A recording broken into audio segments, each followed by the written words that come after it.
I'm Captain Lydia O'Neill, 33, a career Army officer who built my life on discipline and integrity. For years, I bailed my father out paying his debts, signing my name to his problems, keeping him afloat no matter the cost to me.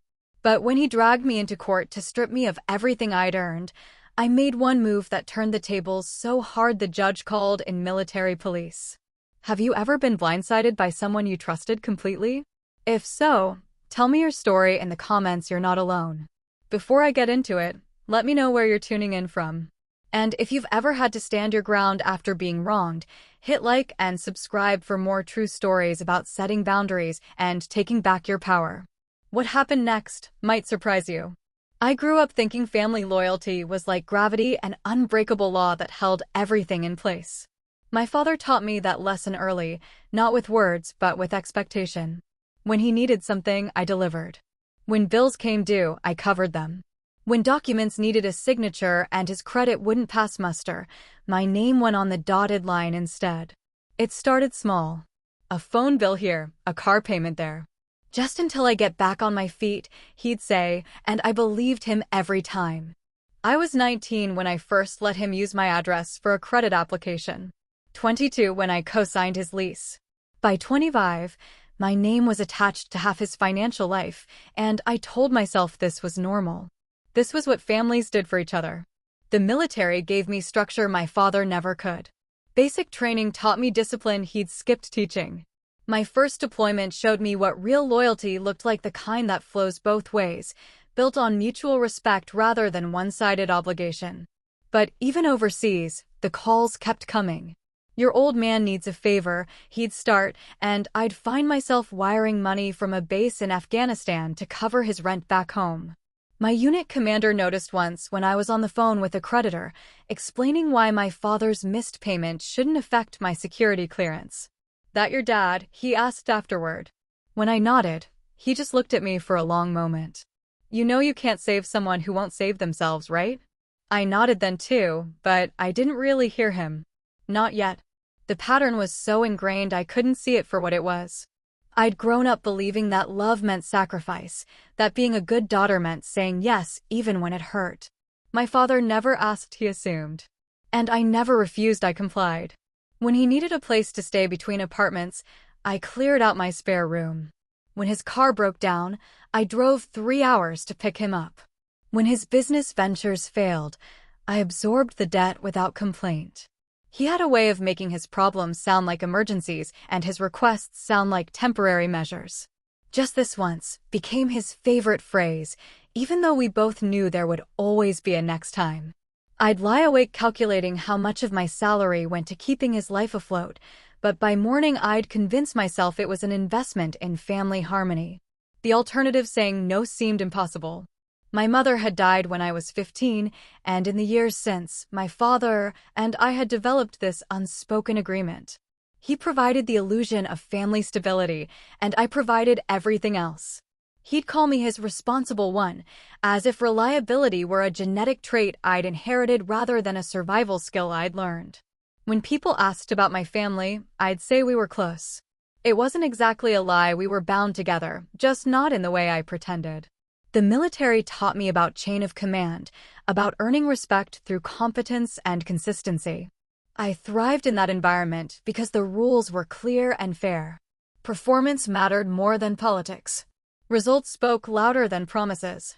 It was everything my relationship with my father wasn't, and I started to understand what I'd been missing. But understanding didn't translate to action. Even as I built a career that demanded integrity and accountability, I continued enabling my father's financial chaos.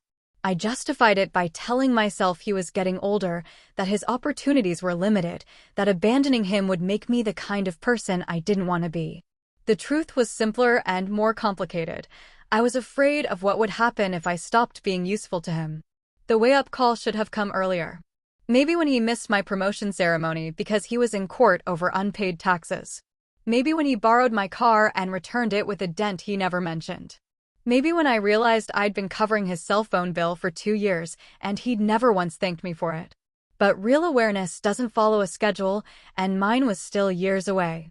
My father saw my military service as a resource to be leveraged rather than an achievement to be celebrated.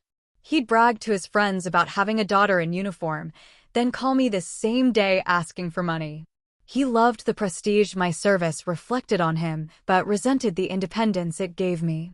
That tension would eventually crack our relationship wide open, but for now, it simmered beneath the surface of our carefully maintained routine.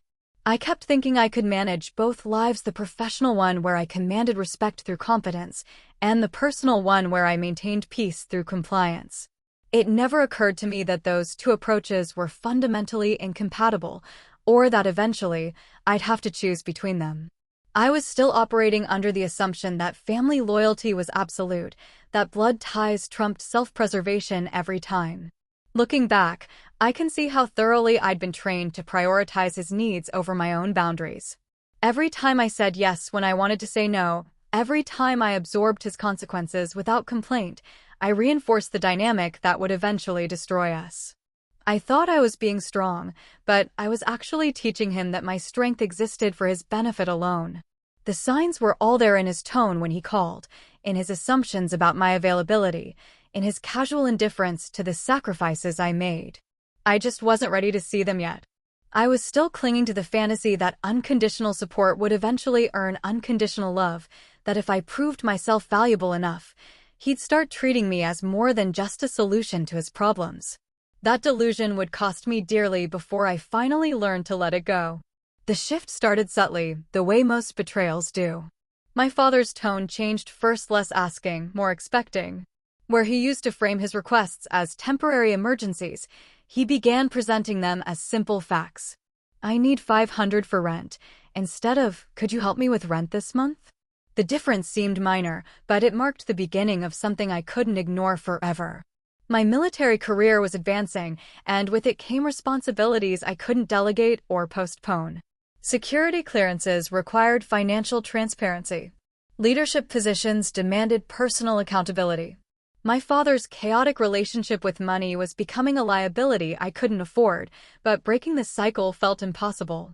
He'd raised me to believe that family obligations superseded personal inconvenience, and that belief ran deep. The first rail warning came during a phone call while I was stationed in Georgia.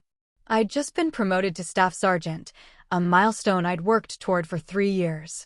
When I called to share the news, my father's congratulations lasted exactly 30 seconds before he transitioned into his real agenda. That's great, honey. Listen, I'm in a bind with the mortgage company. They're threatening foreclosure, and I need $8,000 by Friday. $8,000. I made good money, but that represented months of careful saving. Dad, I can't, I started, but he cut me off with a tone I'd never heard before. Cold. Dismissive. Can't or won't. Because there's a difference, and your mother would have known which one this is. Using my dead mother as emotional leverage crossed a line I didn't even know existed until he stepped over it. I sent the money. But something fundamental shifted in that moment. For the first time, I felt resentful instead of dutiful. The feeling scared me more than the empty bank account did. His new friends made things worse.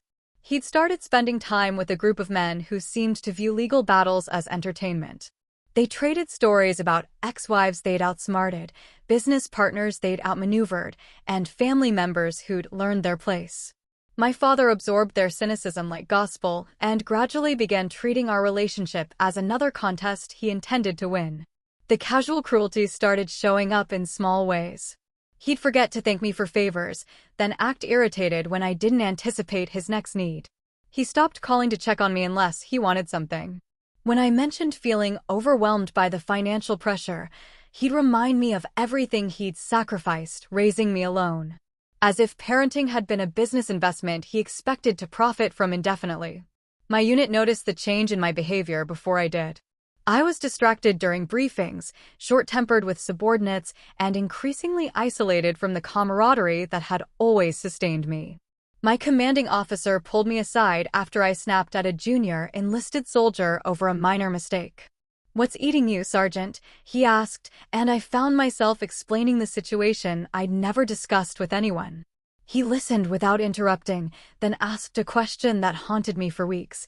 "If one of your soldiers came to you with this problem, what would you tell them?" I knew the answer immediately. I'd tell them they were being manipulated and needed to establish boundaries before it got worse. But following my own advice felt impossible. This was family. This was different. Except it wasn't different, and deep down I knew it. The military had taught me to recognize toxic leadership, to identify when someone was using their position to exploit others. My father displayed every warning sign I'd been trained to spot in commanders who couldn't be trusted with authority. He made unreasonable demands, showed no appreciation for sacrifice, and retaliated when questioned. If he'd been my supervisor, I would have reported him without hesitation. The breaking point came during my next leave. I'd come home expecting to relax and reconnect, but my father had scheduled 3 days of errands that required my presence. He needed me to co-sign a loan, drive him to legal appointments, and meet with his accountant about tax problems I hadn't known existed. When I suggested we spend some time just talking, he looked genuinely confused. "We're talking," he said, "about important things." That's when I realized he saw me as a resource to be managed, not a person to be loved. Our conversations weren't exchanges, they were transactions. My value to him was entirely functional, and he'd never considered that I might need something different from our relationship. The recognition hit like a physical blow, leaving me stunned and hollow. I started paying attention to his friends' conversations differently. Their casual references to family members as obstacles to be overcome or assets to be leveraged made my stomach turn. They spoke about wives and children the way business competitors might discuss market territories with strategic calculation rather than emotional connection. My father nodded along with their stories, occasionally contributing his own examples of family members he'd handled. The final straw came when one of them complimented him on having me well trained. They all laughed, including my father. I was sitting 10 feet away, but they discussed me as if I were absent, analyzing my compliance with the detached interest of people examining a particularly useful tool. That night, alone in my childhood bedroom, I finally acknowledged what I'd been refusing to see. My father didn't love me as a daughter. He valued me as an asset. The realization changed everything. Not immediately, but gradually, like poison working through a system. I started questioning assumptions I'd held for 25 years. I began seeing patterns I'd previously ignored. Most importantly, I stopped making excuses for behavior I would never tolerate from anyone else. My father had been grooming me for exploitation since childhood, teaching me that his needs mattered more than my boundaries, that love was measured by sacrifice rather than reciprocity. He'd succeeded so thoroughly that I'd become complicit in my own diminishment. But recognizing the pattern was the first step toward breaking it. I just didn't know yet how violently he'd react when I finally tried. The call came on a Tuesday morning while I was reviewing training schedules for my unit. My father's voice carried a formal tone I'd never heard before, as if he were reading from a script. "I'm calling to inform you that you'll be receiving legal papers," he said. No greeting, no explanation, just cold notification. "My attorney will be in touch." I sat there holding the phone, waiting for him to explain the joke or reveal the misunderstanding. Instead, I heard him hang up. The dial tone buzzed in my ear for longer than it should have before I finally set the receiver down. My hands were shaking, but not from fear, from disbelief. After everything I'd done, everything I'd sacrificed, he was taking me to court. The papers arrived 3 days later, delivered by a sheriff's deputy who looked apologetic as he handed them over. Inside was a civil complaint claiming I owed my father restitution for financial support provided during the defendant's minority and early adulthood. He was suing me for every dollar he'd ever spent raising me, plus interest. The amount was staggering, over $200,000. But the money wasn't the worst part. Attached to the complaint was an inventory of assets he intended to claim: my car, my savings account, even furniture I'd bought for my apartment. His attorney had listed everything with clinical precision, as if cataloging the contents of an estate. At the bottom of the page, in my father's handwriting, was a note: "She's had a free ride long enough." I read the documents 3 times before they fully registered. My father wasn't just suing me, he was trying to destroy me financially. He wanted to take everything I'd worked for, everything I'd built independently of him. This wasn't about money he'd actually lost. This was about power, control, and punishment for the crime of developing a backbone. The first hearing was scheduled for the following month. I hired an attorney with money I couldn't afford to spend, a soft-spoken woman who specialized in family disputes. She reviewed the case with professional detachment before delivering her assessment. This is harassment disguised as litigation. But harassment lawsuits can still do real damage if we don't handle them carefully. She explained the risks with brutal honesty. Even a frivolous lawsuit could affect my security clearance. My commanding officer would have to be notified. My finances would be scrutinized by military investigators. Win or lose, the case would create exactly the kind of instability that could derail a military career. My father understood this better than I'd realized. He'd weaponized the system against me. The day of the hearing, I arrived early and sat in the back of the courtroom, watching other cases get called. My father walked in 20 minutes later with his attorney, a thin man in an expensive suit who moved with predatory confidence. They took seats at the plaintiff's table without acknowledging me, as if I were just another piece of courtroom furniture. When our case was called, I felt my legs wobble as I stood. This was really happening. My father was really going to try to strip away everything I'd earned while claiming I owed him for the privilege of being born. His attorney opened with a performance designed for maximum humiliation, describing me as an ungrateful daughter who had parasitically benefited from my father's generosity. The worst part was watching my father nod along with each accusation.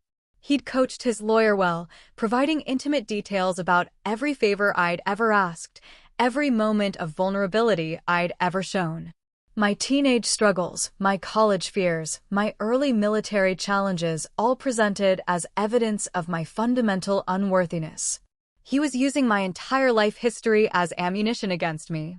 His attorney painted a picture of calculated manipulation, suggesting I'd join the military specifically to avoid my family obligations.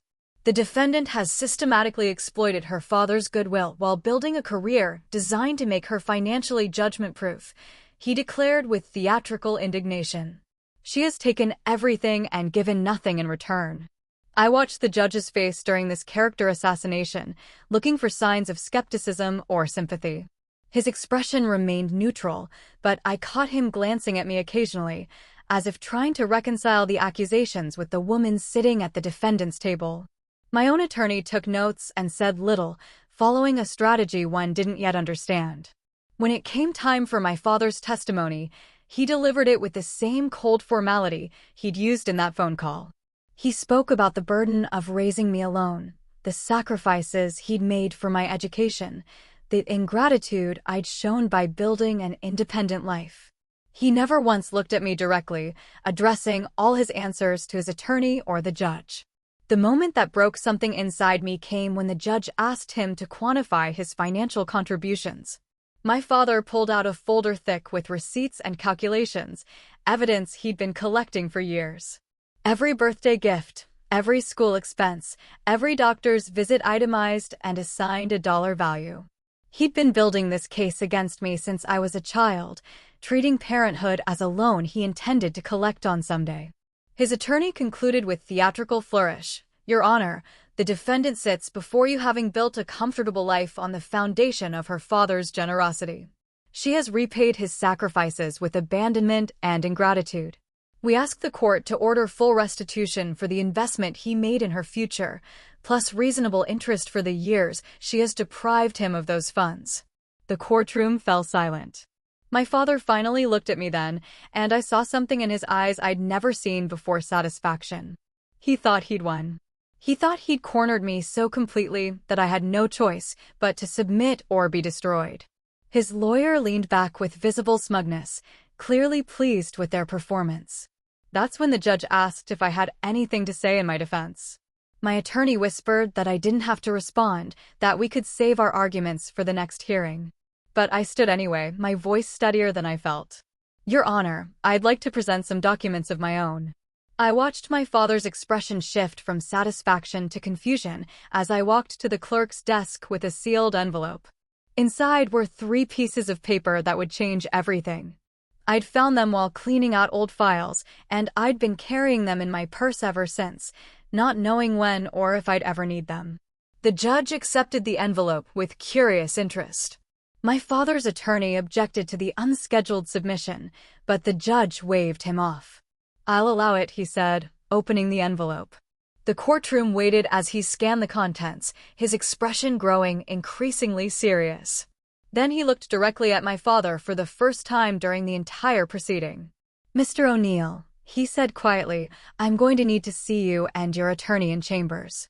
Immediately. As they filed out, my father looked back at me with an expression I'd never seen before: fear. He finally understood that this game had rules he didn't know, and he was no longer the only one playing to win. That night, I sat in my apartment staring at the ceiling, replaying every moment of the hearing. The look on my father's face when the judge called him into chambers kept cycling through my mind: the confusion, then dawning realization, then something that might have been panic. I'd never seen him look uncertain before, and despite everything he'd put me through, watching his confidence crumble had made me feel hollow rather than victorious. I couldn't eat, couldn't focus on television, couldn't even call my attorney to discuss what would happen next. Instead, I found myself pulling out old photo albums, searching for evidence of the father I'd thought I knew. Pictures of birthday parties, graduations, holiday celebrations, all carefully staged moments that now felt like props in a performance I'd never realized I was watching. The documents I'd submitted weren't complex or particularly damning in isolation. Just 3 pieces of paper I'd discovered while organizing my files: a credit application my father had filled out using my social security number, a lease agreement he'd signed in my name while I was deployed, and a tax form showing income he'd reported under my identity. Individually, they might have been mistakes or misunderstandings. Together, they painted a clear picture of identity theft spanning several years. I'd found them months earlier and confronted him about them, expecting an apology and explanation. Instead, he'd brushed off my concerns with casual dismissal. "That's just paperwork," he'd said. "You're making a big deal out of nothing." He'd been so confident in my loyalty, so certain of my willingness to absorb his problems, that he'd never considered I might document his violations instead of simply enabling them. My unit had trained me well in recognizing fraud patterns. The military takes financial integrity seriously, especially for personnel with security clearances. What looked like family complications to civilian eyes registered as federal crimes to anyone familiar with military law. My father had been using my credentials to commit identity theft, and he'd been doing it while I served in uniform, a detail that elevated his offenses from civil matters to military jurisdiction. Sleep finally came sometime after 3 in the morning, but it brought dreams filled with courthouse corridors and my father's voice asking why I was trying to destroy the family. I woke exhausted and disoriented, unable to shake the feeling that I'd crossed a line I could never uncross. Even though he'd started this fight, even though he'd tried to destroy me first, presenting those documents felt like detonating a bomb I couldn't defuse. My attorney called at 8 sharp, her voice carefully controlled. "We need to meet," she said. "There have been developments." An hour later, I was sitting in her office while she explained what had happened after I'd left the courthouse. The judge had examined my documents, made some phone calls, and determined that my father's case would have to be suspended pending a federal investigation. Identity theft involving military personnel falls under federal jurisdiction, she explained. When you use someone's social security number while they're serving active duty, especially someone with a security clearance, it triggers automatic involvement from military authorities. Your father's attorney tried to argue that these were family matters, but the judge disagreed. The case has been referred to the appropriate authorities. I felt something inside my chest tighten. "What does that mean for him?" I asked, though I wasn't sure I wanted to hear the answer. "It means he's in serious trouble," she said bluntly.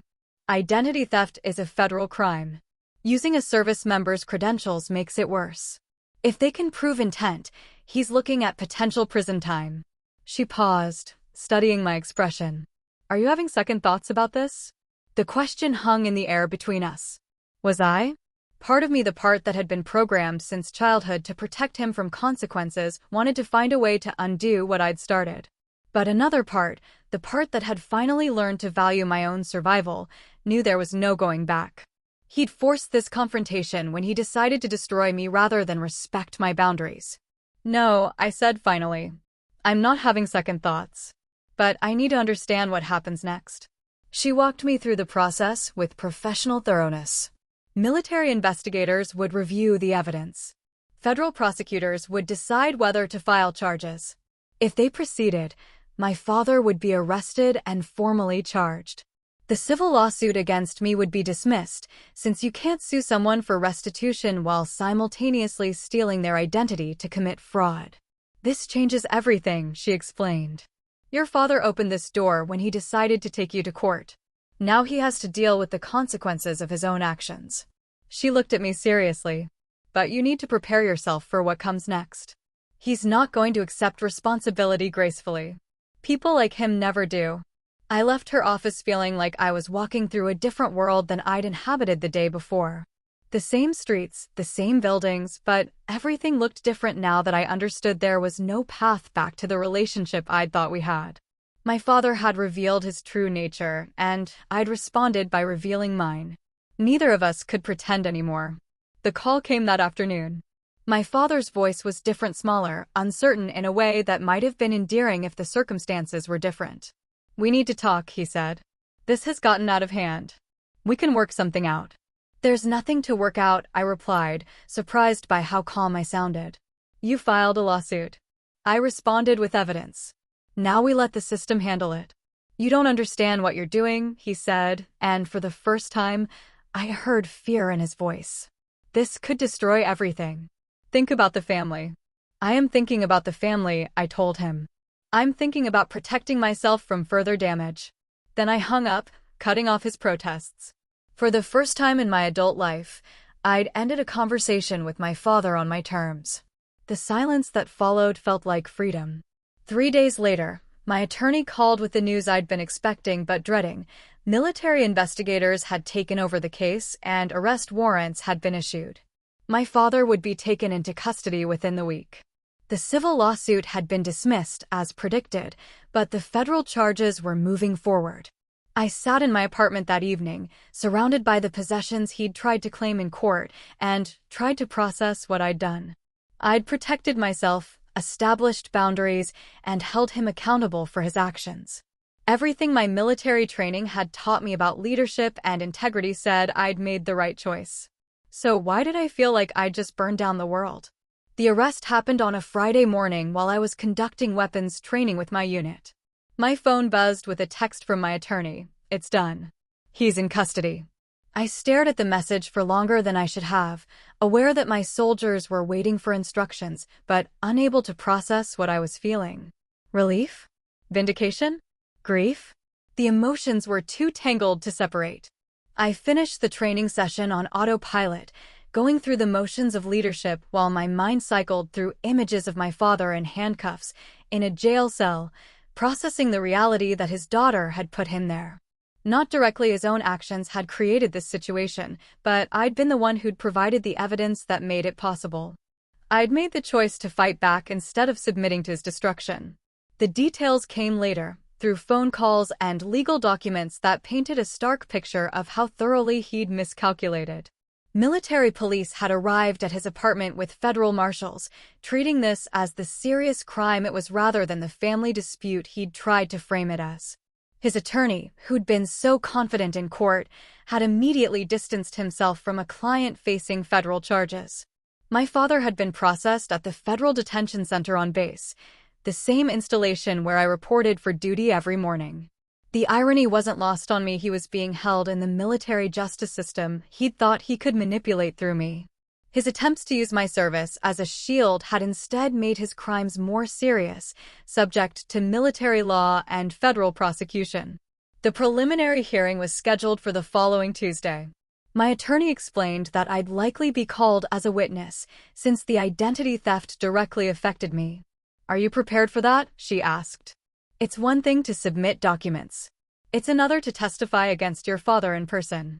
I thought about her questions seriously before answering. 3 months ago, the idea would have been impossible. But the man who'd raised me wouldn't have tried to destroy my career and steal my assets. That man, if he'd ever really existed, was gone.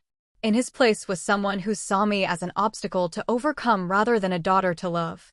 Testifying against him wouldn't be betraying family, it would be protecting myself from someone who'd already betrayed me. Yes, I told her. I'm prepared.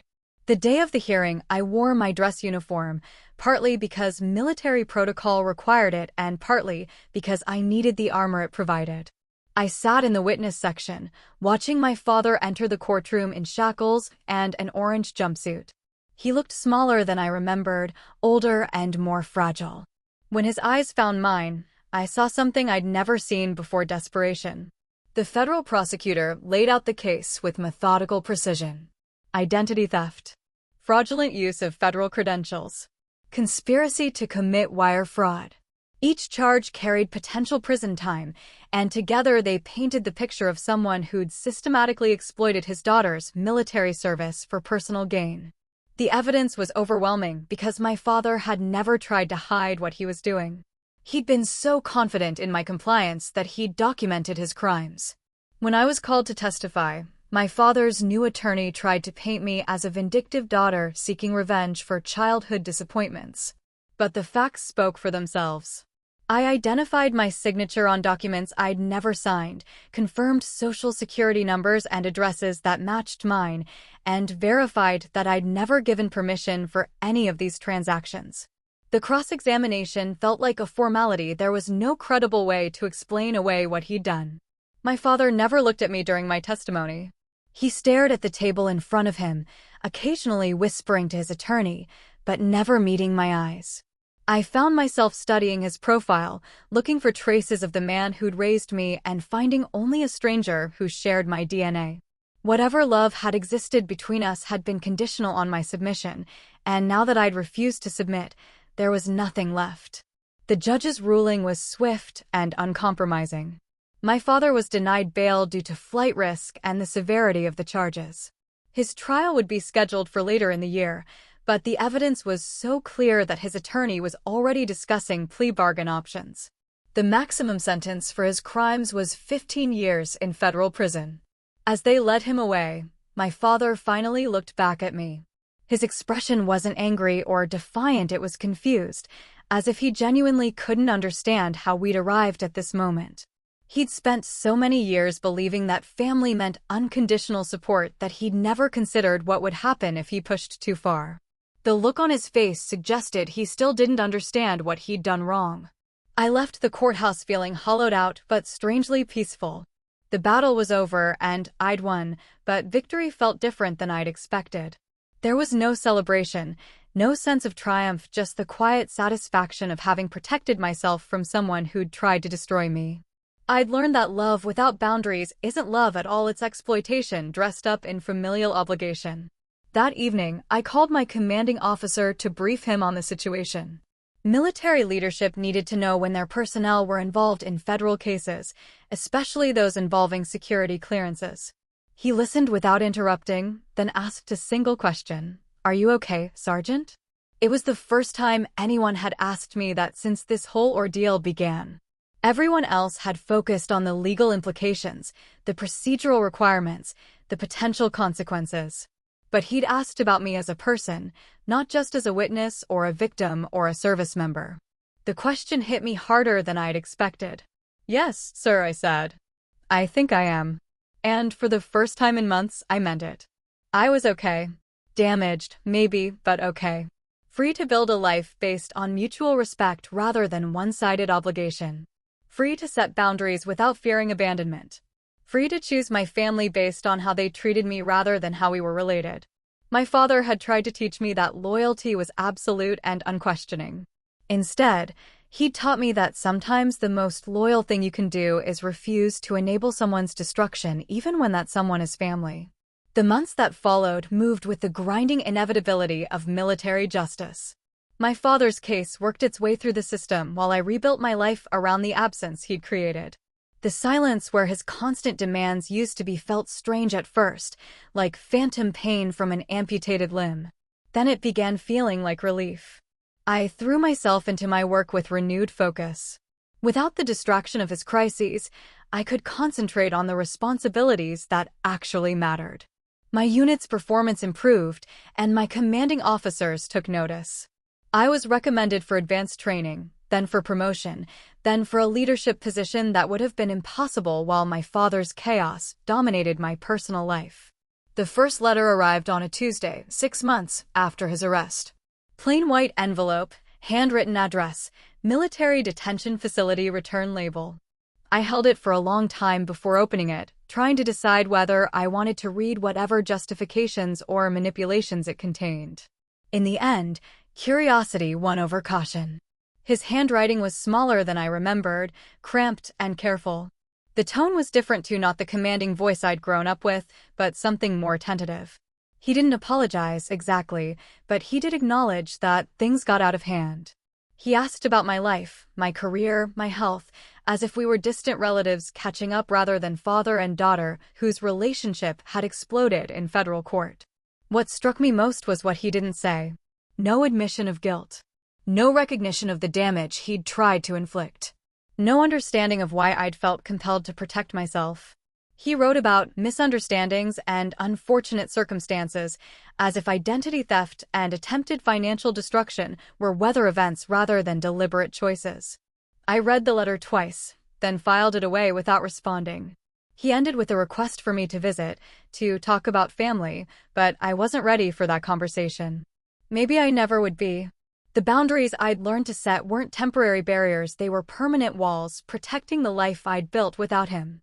His trial concluded 8 months later with a plea bargain that sentenced him to 3 years in federal prison, followed by 2 years of supervised probation. My attorney called with the news, explaining that his cooperation with prosecutors and lack of prior federal convictions had worked in his favor. He'd also agreed to make restitution for the financial damages he'd caused, though the amount was largely symbolic given his lack of assets. I felt nothing when I heard the sentence. Not satisfaction, not sadness, not relief, just emptiness where stronger emotions should have been. 3 years seemed both too long and not long enough for what he'd done. Too long because prison would likely harden rather than rehabilitate him. Not long enough because the damage to our relationship was permanent, regardless of how much time he served. The letters continued sporadically throughout his first year of incarceration. They followed a predictable pattern: casual updates about prison life, questions about my career, and subtle requests for contact or support. He never explicitly asked for money or visits, but the implications were clear. He still believed that time and persistence would eventually wear down my resistance, that I'd return to my old role as his reliable problem solver. I responded to exactly 1 letter, after he'd sent 4 without reply. My response was brief and formal. I was glad he was staying healthy, my career was progressing well, and I wasn't ready to resume personal contact. I wished him the best in his rehabilitation, but wouldn't be corresponding further. The letter was kind but final, leaving no room for negotiation or hope of reconciliation on his terms. The silence that followed was different from his previous patterns. No angry phone calls, no emotional manipulation, no attempts to involve third parties in pressuring me to relent. Either prison had taught him that his old tactics wouldn't work, or he'd finally accepted that he'd severed the relationship beyond repair. Either way, the quiet felt like freedom. My life began expanding into spaces his chaos had never allowed me to explore. I developed friendships based on genuine affection rather than crisis management. I pursued hobbies and interests without worrying about emergency phone calls interrupting my plans. I started dating someone who treated me like an equal partner rather than a resource to be managed. The most surprising change was how much emotional energy I recovered. I'd spent so many years processing his moods, managing his expectations, and absorbing his problems that I'd forgotten what it felt like to focus on my own goals without distraction. The mental bandwidth I'd been unconsciously dedicating to his needs became available for everything else: my career, my relationships, my own growth and happiness. 1.5 years into his sentence, I received an unexpected phone call from a military chaplain at his facility. My father had requested a meeting with family, part of some rehabilitation program he'd enrolled in. The chaplain was careful to emphasize that I was under no obligation to participate, that the program was designed to help inmates take responsibility for their actions rather than seek forgiveness from their victims. "He's asked specifically to speak with you," the chaplain explained. But I want to be clear that this is about his rehabilitation, not your obligation to provide closure. You should only consider it if you think it might benefit you in some way. I thanked him for the call and promised to consider it, but my decision was already made. I had no interest in being part of my father's redemption narrative. Whatever growth or understanding he needed to achieve in prison was his responsibility, not mine. I'd spent enough years managing his emotional needs and wouldn't start again just because he was incarcerated. The decision felt clean and final. I'd learned to distinguish between forgiveness and reconciliation, between letting go of anger and resuming relationship. I could forgive him for being the damaged person who'd raised me without having to accept him back into my life. Forgiveness was something I did for myself, not a gift I owed him regardless of his behavior. My career continued flourishing in ways that would have been impossible under his influence. I was selected for officer candidate school, then commissioned as a second lieutenant. The security clearance investigation that had once terrified me became routine paperwork, since my financial life was now transparent and stable. The investigators found exactly what they expected: a service member with clean records and clear boundaries. The promotion ceremony was everything my father's presence would have ruined. My commanding officers spoke about my leadership, my integrity, my potential for continued advancement. My friends from the unit attended, along with the woman I'd been dating for 8 months. The celebration afterward was relaxed and genuine, unmarred by the chaos that had defined every family gathering of my childhood. For the first time in my adult life, I experienced unconditional support from people who expected nothing in return. My friends celebrated my success without calculating how it might benefit them. My girlfriend was proud of my achievements without feeling threatened by my independence. I began to understand what healthy relationships actually looked like. 2 years into his sentence, the letters stopped entirely. I never found out whether he'd given up on reconnecting or simply moved on to other survival strategies. The silence was a gift. I hadn't expected confirmation that the door I'd closed was staying closed, that the boundaries I'd established were holding firm. I found myself thinking about him less frequently as time passed. Not because I'd forgotten what happened, but because the emotional charge had faded. He'd become a character in my origin story rather than an active force in my present life. I could acknowledge the damage he'd caused without letting it define my future relationships or choices.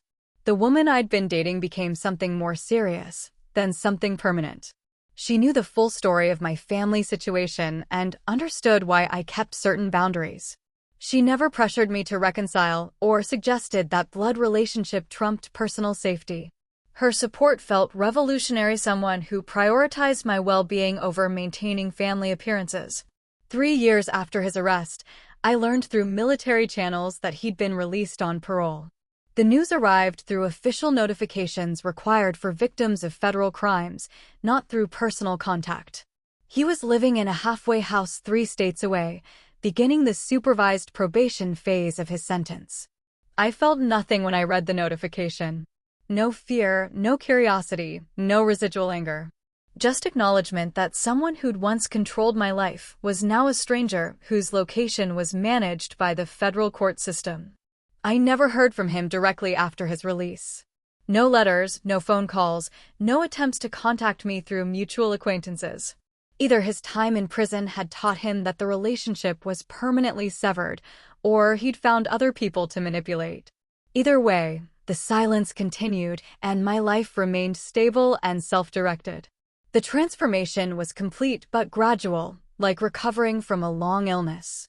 I'd learned to make decisions based on my own needs rather than someone else's demands. I discovered that love without manipulation was possible, that relationships could be based on mutual respect rather than one-sided obligation. Most importantly, I'd learned that protecting myself from toxic family members wasn't betrayal, it was survival. Looking back, I could see how thoroughly he'd trained me to prioritize his needs over my own well-being. Every boundary I'd failed to set, every demand I'd met without question, had reinforced his belief that I existed to solve his problems. Breaking that pattern had required destroying the relationship entirely, but some relationships aren't worth preserving at any cost. The military had taught me about chain of command, about earning respect through confidence, about the difference between leadership and manipulation. Those lessons had saved me when family loyalty failed. I'd learned to apply the same standards to personal relationships that I applied to professional ones: mutual respect, clear boundaries, and consequences for violations. 5 years have passed since I last saw my father in that federal courtroom, and the life I've built feels solid in ways I never thought possible. I'm a captain now, leading a company of soldiers who respect my leadership because I've earned it through confidence, not demanded it through manipulation. My personnel evaluations consistently rate me as someone who develops subordinates rather than exploiting them, a distinction that would have been meaningless before I understood the difference. The woman I'd been dating became my wife 2 years ago, in a ceremony attended by the family I'd chosen rather than the one I'd inherited. My unit stood on our guard, my commanding officers offered toasts, and my closest friends celebrated a union built on partnership rather than dependency. No one asked where my father was or suggested the wedding was incomplete without him. The people who mattered understood that healthy families are defined by love and support, not blood and obligation. We bought a house last year, a modest place near the base with enough room for the children we're planning and the life we're building together. Every financial decision is transparent and mutual. Every signature on every document is legitimate and authorized. The contrast with my father's chaotic approach to money isn't lost on me. I've learned that financial integrity reflects emotional integrity, that how people handle money reveals how they handle relationships. My security clearance was upgraded again 6 months ago, requiring another comprehensive background investigation. The investigators found exactly what they expected: a service member with clean finances, stable relationships, and clear boundaries. My father's criminal history appeared in the family section of my background file, but as a resolved matter rather than an ongoing concern. The investigator noted that I'd been the victim rather than the accomplice, that I'd reported the crimes rather than enabling them. The emotional work of rebuilding took longer than the practical aspects. Learning to trust my own judgment after years of having it undermined was a gradual process. I worked with a military counselor who specialized in family trauma, someone who understood that not all abuse leaves visible scars. She helped me recognize the patterns of manipulation I'd been trained to accept as normal and to develop the emotional tools I needed to maintain healthy boundaries. The hardest lesson was learning that love isn't supposed to hurt. I'd grown up believing that real love required sacrifice, that caring for someone meant absorbing their problems without complaint. My marriage taught me that genuine love actually makes life easier, not harder. When both people prioritize each other's well-being, relationships become sources of strength rather than constant drain. I still think about my father occasionally, but the thoughts no longer carry emotional weight. He's become a cautionary tale I tell myself, a reminder of what happens when someone chooses control over connection. I don't wish him harm, but I don't wish him well either. He's simply irrelevant to the life I've built without him. The letters stopped coming years ago, but I sometimes wonder what he thinks about the choice I made.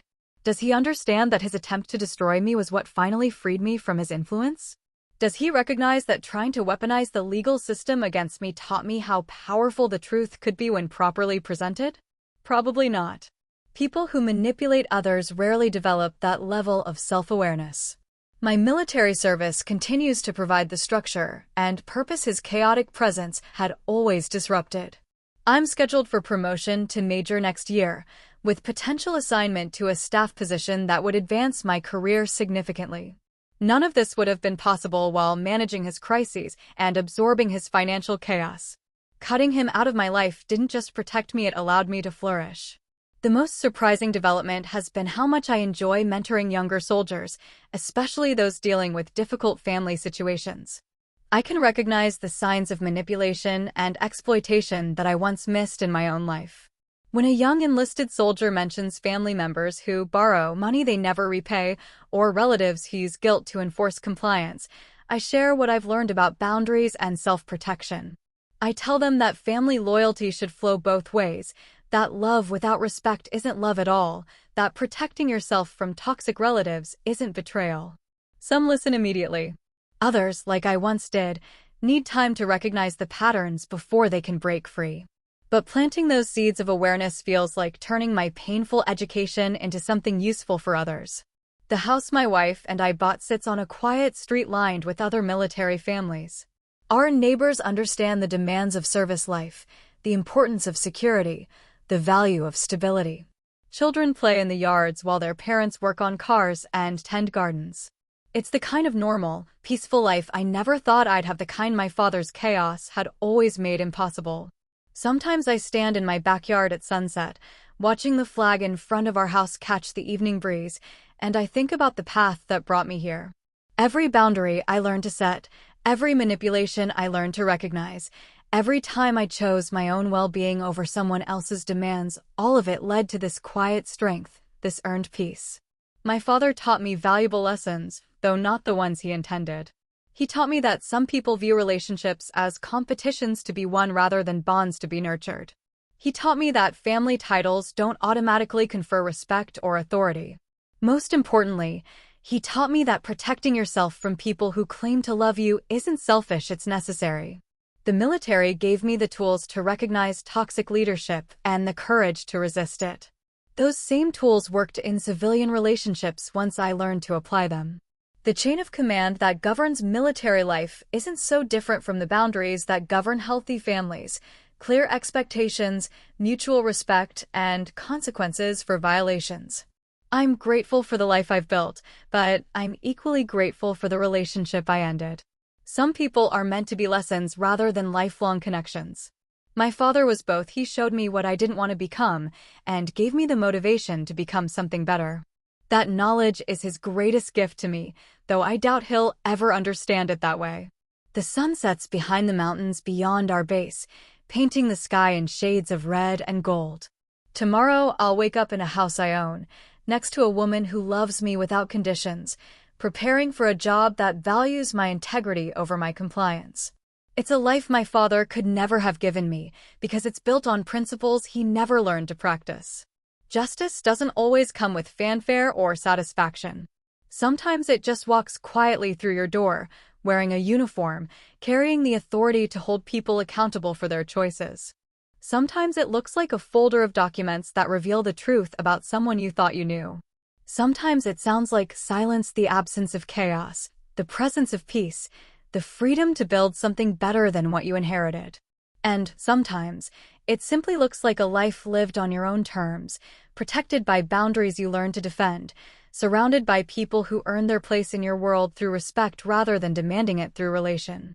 That kind of justice doesn't make headlines, but it changes everything. That day in court didn't just protect my career, it ended years of letting someone else control my life. I walked out knowing I'd never go back to being his safety net. Have you ever had to hold a family member accountable, even when it meant cutting them off? Did it make your life better or harder? I want to hear your stories in the comments. If this resonated with you, hit like, subscribe, and share it with someone who needs a reminder that boundaries aren't betrayal, they're survival.